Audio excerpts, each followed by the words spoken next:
Welcome to the West Virginia Media Lab podcast.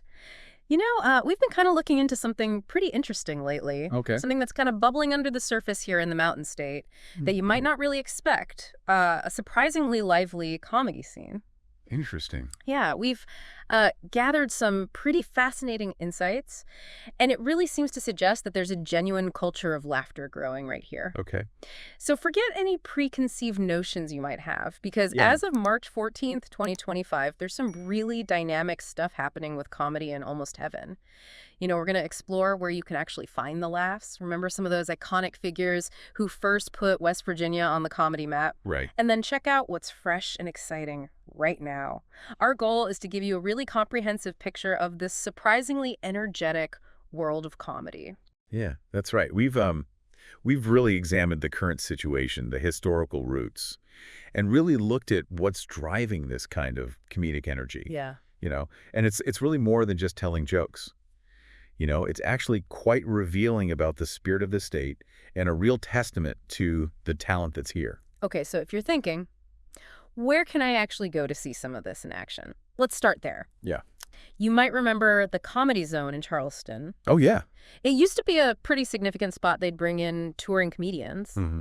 And even though it's currently looking for a new location, Oh, I see. it definitely left its mark. I bet. And it sounds like it was the kind of place where you could really make a night of it with drinks and food alongside the comedy. Sure. And its absence does make you wonder about the legacy it created and if that fuels the current appetite for comedy. Absolutely.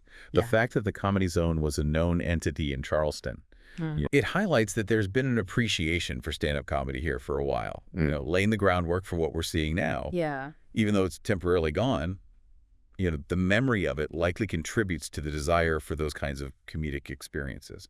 Right now, if you happen to be near Cross Lanes, you might want to check this out. Yeah. The Mardi Gras Casino and Resort actually hosts comedy nights. Oh, wow. And they've got one coming up on May 19th, 2025, featuring a mix of local and national performers. Cool. So if you're looking for a bit of a Vegas feel with a West Virginia twist, that could be worth putting on your calendar. Yeah, sounds fun. It's an interesting combination, isn't it? It is. Integrating comedy into that kind of entertainment space. Yeah, what's interesting to consider about the Mardi Gras Casino is how comedy fits into a broader entertainment landscape. Uh-huh. It suggests a recognition that humor has a wide appeal and can attract an audience that might be there for other reasons, Right. perhaps exposing them to local comedic talent they wouldn't otherwise encounter. Then there's Morgantown, which seems to have a really vibrant scene that's largely driven by the students at WVU. Oh, wow. There's something called West Virginia's Comedy Hideout, started by a senior named Joshua Polarski.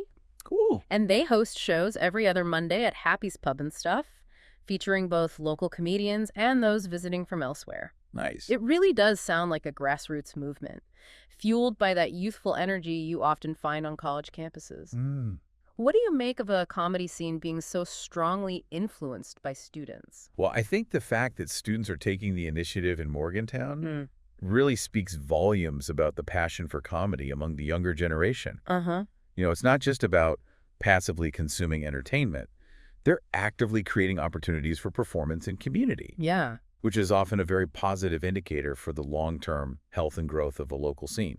And it's not just these main spots. It looks like smaller venues are starting to host comedy nights all over the state. Oh, really? Angus and Ale in Berkeley Springs combines it with their food and drinks. That's cool. Gandy Dancer Theater in Elkins offers more of a family-friendly approach to humor. And even in Huntington, where the Funny Bone used to be, a group called Huntington Comedy is keeping things going with events at places like Black Sheep Burritos and Brews.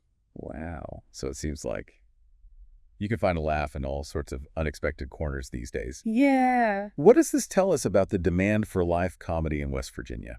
Well, this increase in smaller venues across different communities indicates a growing appetite for live comedy that isn't confined to traditional comedy clubs.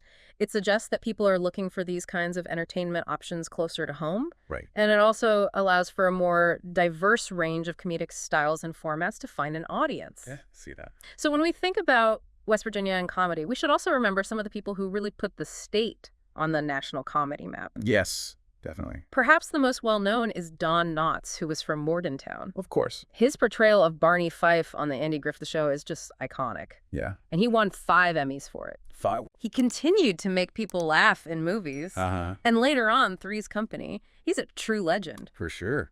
What is it about someone like Don Knotts that gives him such enduring appeal? Well, I think Don Knotts' enduring popularity speaks to a timeless quality in his comedic performances. His mastery of physical comedy and his ability to create such memorable and relatable characters have resonated with audiences across generations. Mm. His success really laid a foundation, showing that comedic talent from West Virginia could achieve national recognition and influence.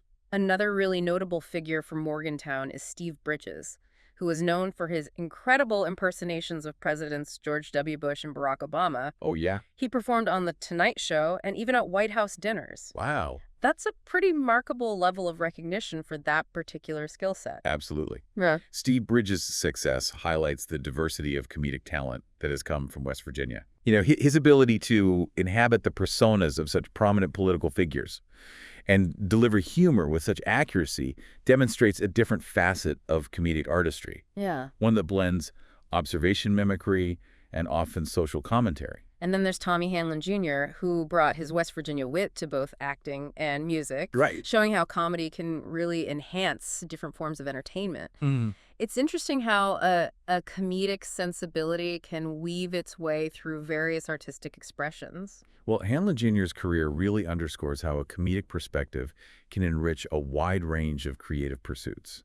It suggests that the ability to see humor in the world and express it effectively is a valuable asset in various fields within the entertainment industry. We also can't forget Don Neely, who wrote for Saturday Night Live. Oh, wow.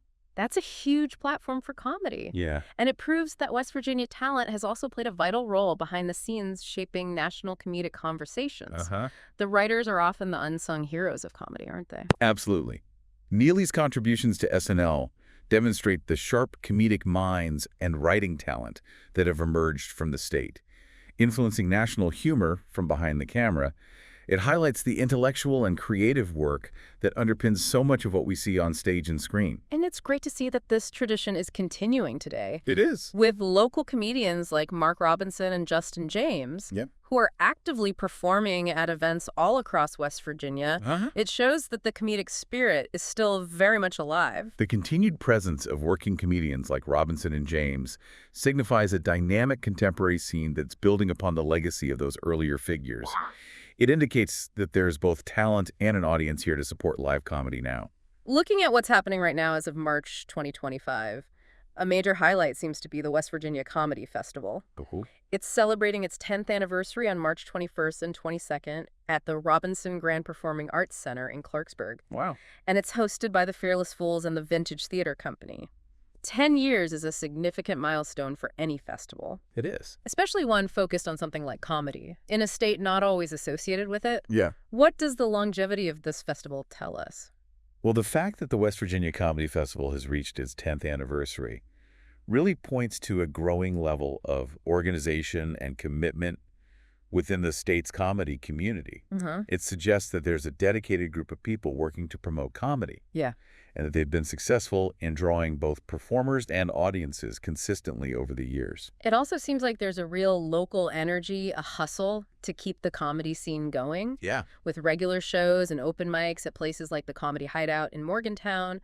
And through Huntington Comedy, there are even some unique events like Cellar Dork's Open Mic, Interesting. which suggests a diverse range of comedic styles and plenty of opportunities for people to get up on stage. Yeah. What's the importance of these smaller, more frequent events for a local comedy scene? Well, these ongoing shows and open mics are absolutely vital for nurturing new talent and building a strong sense of community among comedians. Yeah. They provide a space for experimentation, for performers to hone their craft, Right. and for comedy enthusiasts to discover new voices. The quirkier events like Cellar Dork's Open Mic can also foster a unique and potentially very supportive environment for alternative styles of comedy. Social media also appears to be playing a big part. Does it? with groups like Huntington Comedy using platforms like Facebook to get the word out about their shows, Sure. and individual comedians building their own online presence. Yeah. It seems like that's just essential for promotion these days. Well, the embrace of social media by local comedians is a sign of a modern and savvy approach to reaching audiences. It allows them to connect directly with potential fans, build a following, and promote their shows in a way that wasn't possible before. Even smaller places like Hot Cup Coffee and Logan and Angus and Ale are getting involved by hosting comedy nights, Oh, wow. which really shows how widespread the interest in live stand-up seems to be becoming. Yeah. You really never know where you might stumble upon a good laugh now. The fact that comedy is popping up in these non-traditional venues indicates a broadening appeal for live entertainment and a willingness to try different formats and settings. It's making comedy more accessible and integrating it into the fabric of local communities. So if you've been listening to all of this and you're feeling like you want to experience some of this West Virginia comedy for yourself, there are definitely ways to get involved. Oh, yeah? Going to shows at places like the Mardi Gras Casino Gandy Dancer Theater or the Comedy Festival is a fantastic way to start. You can also follow local comedy groups like Huntington Comedy online to stay in the loop about their upcoming events. It's all about experiencing it firsthand. Attending and supporting local comedy events directly contributes to the vitality of the scene. Your presence as an audience member encourages performers and helps these venues continue to host comedy nights. And if you're feeling particularly adventurous, you could even try your hand at an open mic in places like Huntington or Morgantown, Right. even if performing isn't for you. Simply supporting the venues that host comedy events makes a real difference. Yeah. Every bit of support helps keep the scene thriving and growing. Active participation, whether on stage or in the audience, creates a more vibrant and supportive ecosystem for comedic talent to flourish. It fosters a positive cycle of creation and appreciation. So there you have it, a look at the surprisingly energetic comedy scene in West Virginia as of March 2025. From the legends who paved the way to the enthusiastic newcomers, and a growing network of places to catch a show, it's clear that laughter is definitely alive and well in the Mountain State. What's really compelling here is how this rich history of comedic talent is blending with a contemporary drive to innovate and create new platforms for humor. It really showcases a resilient and evolving cultural landscape within West Virginia. We really hope this exploration has given you a fresh perspective on the comedic talent and energy right here in West Virginia. Maybe we'll even inspire you to go out and check out a local show. What does this developing comedy scene suggest to you about the spirit and creativity within West Virginia? And what other unexpected pockets of cultural activity might be flourishing right under our noses? That's certainly something to consider. Thank you for joining us on the West Virginia Media Lab podcast. We look forward to sharing another insightful exploration with you next time. Thanks for listening to today's podcast. The West Virginia Media Lab is all about celebrating our state and its people, businesses, stories, news, and folklore. If you love West Virginia like we do, be sure to comment below, then subscribe, like, and hit the notification bell to stay connected. Until next time, stay wild, wonderful, West Virginia.